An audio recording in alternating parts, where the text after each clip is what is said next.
What's going on, everyone? So I wanted to do a little video of showing you the Pulsar G30 770 on the Accord. I will tell you that I don't know if the Pulsar turbos are bigger than the Garrett turbos. I don't have them to compare. The reason why I went with the Pulsar over the Garrett is because I was waiting on a Turbo Smart turbo that I already paid for. The Pulsar is around $1,000, and the 770 G30 770 is a 5860. The Turbo Smart that I ordered was a 6262.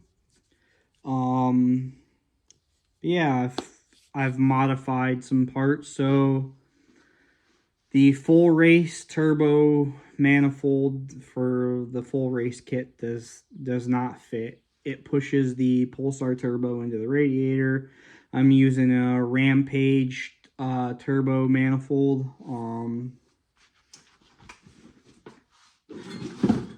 When I was ordering stuff in Rampage, didn't have their downpipe, but I bought this is the full race manifold. It fits in the Pulsar turbo.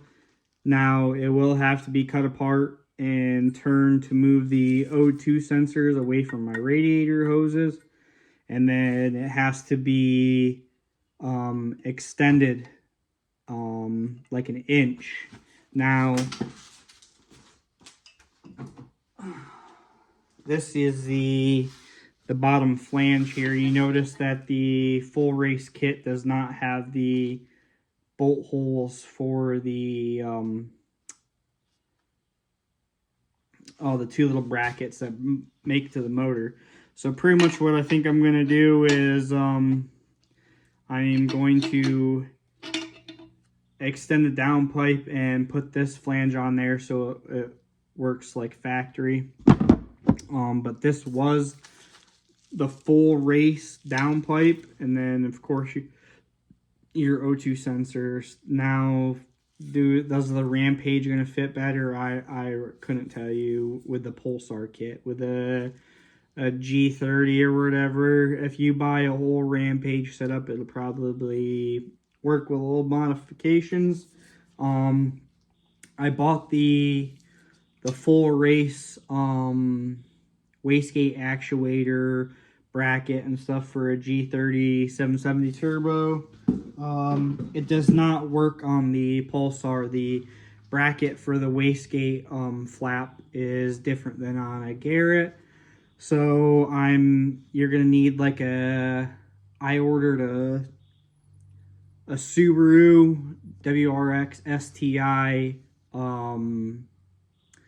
wastegate flap.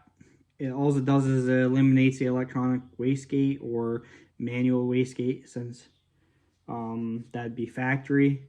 But I ordered that because it has spherical joint on the one end and solid, and I'm gonna make an L bracket to come off the electronic wastegate to fit. The car still needs to go to fabrication. I took for the oil return, I took the oil return from the stock turbo that came on the Accord. I drilled out the bolt holes for the holes for the bolts a little bit bigger to fit the bigger bolts that are using the Pulsar turbo for the mounting.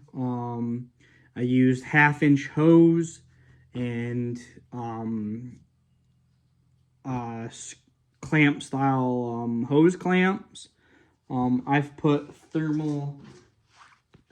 this is thermal heat sleeving. It's fiberglass and silicone on everything. It's silicone on the outside and fiberglass on the inside, and all that does is protect the stuff from the heat. My coolant hoses that are 6AN adapted over to hose to fit the factory. and I have that sleeving on that. I have an RV6 oil feed line. RV6 uses AM style line for their turbo feed, and I ended up buying the adapter for the block to put it was a 4AN oil feed line, and that is also heat sleeved.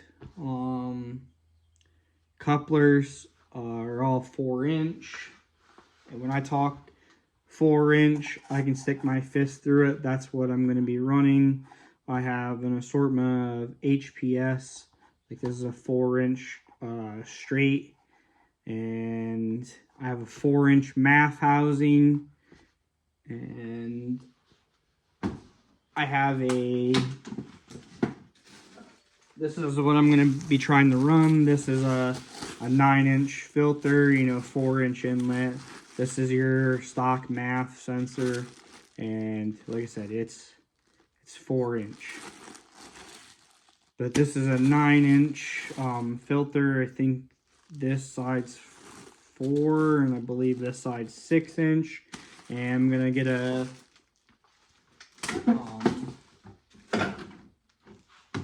my fab guy is going to bend me up my aluminum here and make a heat shield for the air filter. The air filter is going to go back to where it was stock. It's just going to have metal heat shielding around it, and everything be powder coated.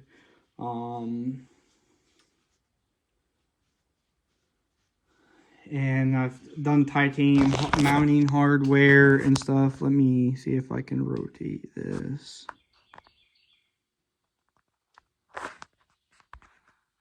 I'm trying to bear with me here. I might have to stop the video and start it. But so my goal is this year is to be over 600 horsepower. I have a fully built motor. The built motor is JBR Type R block with sleeves, O-rings. It has pistons, which are JE Ultra pistons, which are a little bit one compression ratio higher. The rods are boost line, Wiseco boost line rods. The head is a JBRE Type R port on a C4 head. And yes, the block is a Type R with a Type R oil pump, Type R crank, which is the same as the Accord.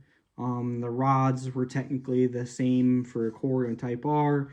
The pistons are slightly different, so I've replaced that with aftermarket stuff.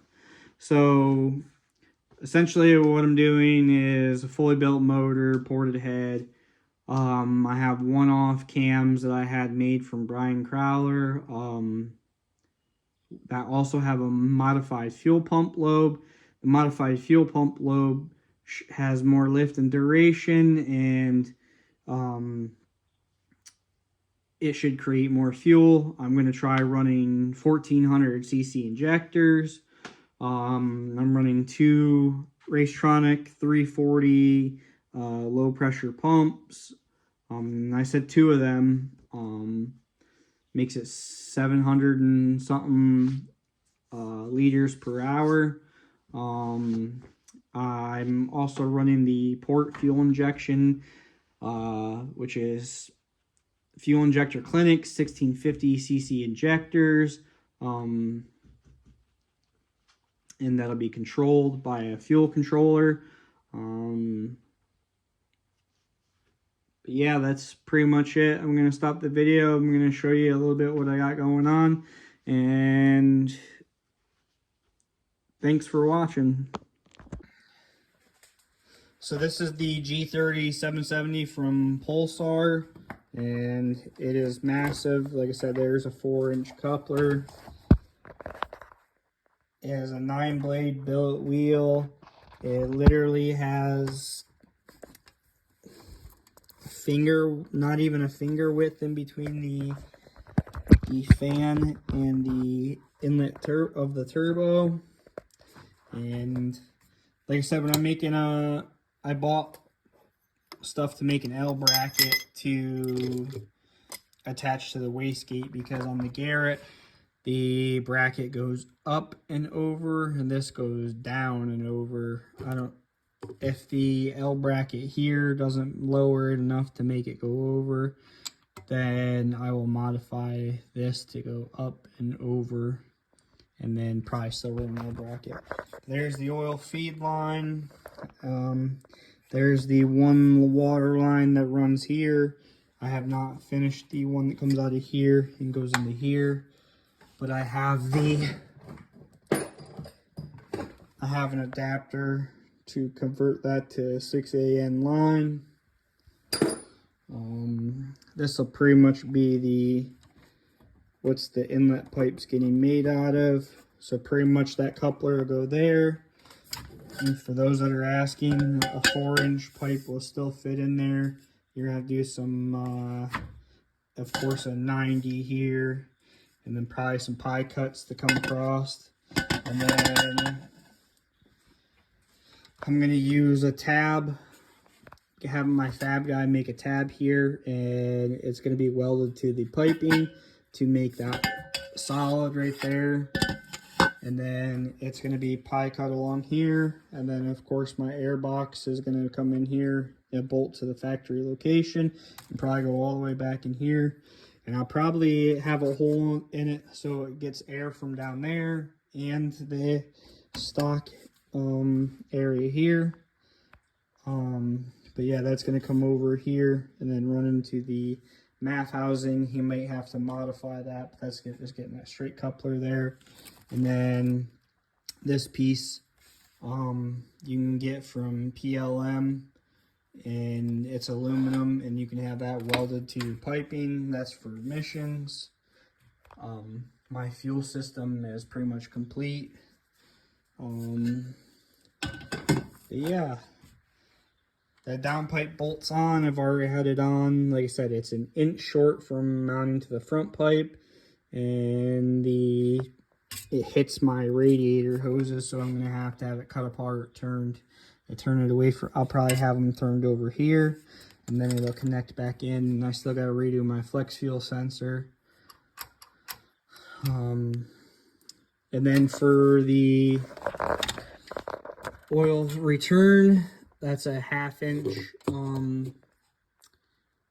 hose with just hose clamps on it. And then for the inlet side, once my fab guy will cut this HPS logo off, and that's where my recirculating valve will go. And if anyone wants to know, that's the PRL intercooler piping, and this is the hot side HPS piping. And then I just need a reducer from 2-inch to 2¼ for 90 degree to hook up the turbo there. Yeah, that's just the hot side piping about the HPS. It fits inside the PRL, and then I'll tighten this up. But this will get ground down. This is where my recirc valve will go, and I will route that back up into that the inlet piping, that piece right there. I'm not sure where I'm going to do it. It'll probably come over here and then back into it'll come in over here and then back into this inlet piping, probably down on the bottom so you can't see it. And that's pretty much it. I mean, the hood will close, everything. And I mean, this pipe is massive,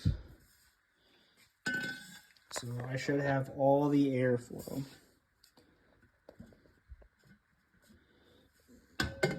And that was the goal, to have, this is 4-inch, so I didn't want to restrict it down before the turbo, so I just wanted to keep it all 4-inch, so that's what I came up with. Yeah, that's pretty much where I'm at. I'll throw some pictures in here. This turbo actually weighs less than the factory turbo. And there is the Rampage manifold. And these are the Rampage titanium exhaust bolts. But I can, if someone was interested and wants the size, I know the size. I know the size for, if you're running a stock turbo, I know the size for that. The inlet for the Type R, these, everything for the exhaust is the same size. And everything for these are M10 by 125. I can't remember the length off the top of my head, and then the inlet bolts are all M8 by 125. And like, I have titanium everywhere. These are all titanium bolts, and titanium washers, more titanium studs and nuts, and etc. But yeah, that's pretty much it. I was waiting on my Turbo Smart turbo, got tired of waiting. Now I'm fabricating all the stuff for this. Need to get a turbo blanket. I'm going to try a G25 660 PTP turbo blanket. But yeah, that's pretty much it. And then if you followed along this far in the video, I appreciate it. If you haven't liked the video, like it. Subscribe to the channel. Thanks for watching. Now you know pretty much what I'm doing this year, and I was kind of sad that I didn't have the Turbo Smart Turbo come in, but I've moved on from that, and I need to continue or I'll never make it out this season, and I can't depend on another company dropping the ball, because my Honda Civic, I had a company drop the ball, and I waited 3 years on a motor and transmission. I finally got the motor, never seen the transmission. So I'm taking initiative. I bought the Pulsar Turbo because I was tired of waiting, and I wasn't going to spend another $3,000 on a Garrett Turbo when I already spent money on a Turbo Smart Turbo. But yeah, that's pretty much it. The car has to go to my fab guy, so he can do my inlet pipe and modify my downpipe, and my intercooler pipe to my inlet for the recirc valve, which will be a Turbo Smart recirculating valve. But yeah, that's pretty much all I have. Once the car comes back from fabrication, I can put the new motor in, the built transmission. I gotta tear the transmission back apart and put some other stuff in it, and that can go back together. Finish up some wiring for the fuel controller, and then I can start tuning. And that's pretty much it. I'm hoping to, in a month and a half, the latest 2 months, to be tuned and done and be back out into the track, and try shooting for a 10. And then 6 second 60 to 130 is the goal this year, and then 10 seconds. I'm shooting for a goal at 1050 in the quarter mile at like 130 some mile an hour. People can believe what they want, whatever. I don't really care. That's my goal. And usually when I shoot for goals, I try to make it happen. So that's that. I've changed a lot on the car this year. Exhaust, bigger intercooler, built motor, fully built transmission, and way bigger turbo, and a lot of fuel. So with that being said, I'm going to end this video here, and if you could give me a like and subscribe, that'd be perfect. I'm going to post up a bunch of pictures of installing the turbo and getting the turbo. but I appreciate every single one of you watching, following, and support me. Like, I have quite a big support from, Michael at Axion Industries and Alex Gelch, however you say it. I fucking butchered that, buddy. I'm sorry. But he always supports me when I had, a high pressure fuel pump issue. He was like, hey, I have one, this is what I want for it. And it was way less than what a brand new one or anyone else won for one. And I greatly appreciate that. And then us going back and forth on ideas of how to make these cars faster and keep people involved. But with that being said, I'm out. Some pictures coming up, and that's it for today.